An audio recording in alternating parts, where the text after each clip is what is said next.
Hey guys, I finally got a memory card for this camera that I got from Japan Surplus. So let's test it out. Loading, loading.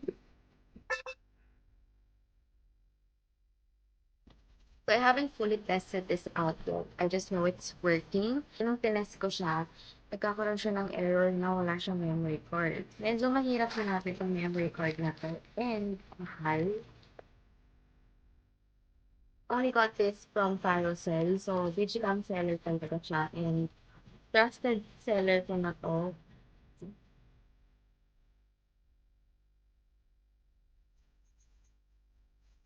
This is a smart media card. So, lumang-luma na ata itong mga to. Sobrang hirap yung hanapin. At if may mahanap ka man, super mahal. So, this is only 32 MB.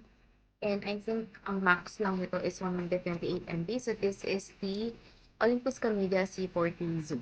So, let's try it out. Hopefully, wala siyang issue when it comes sa pag-read ng memory card. Because if meron siya, then I'll be sad.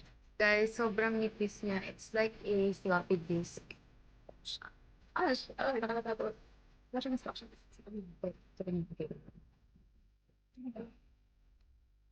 Okay, it's in. This is the moment of truth.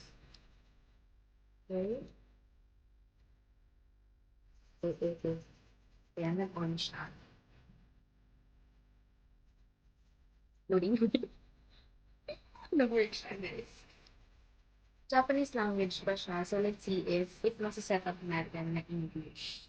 Pina-format niya muna yung memory card. So, I think it's working. Okay. Ayan, working siya, guys. Can you see me? Working siya, okay.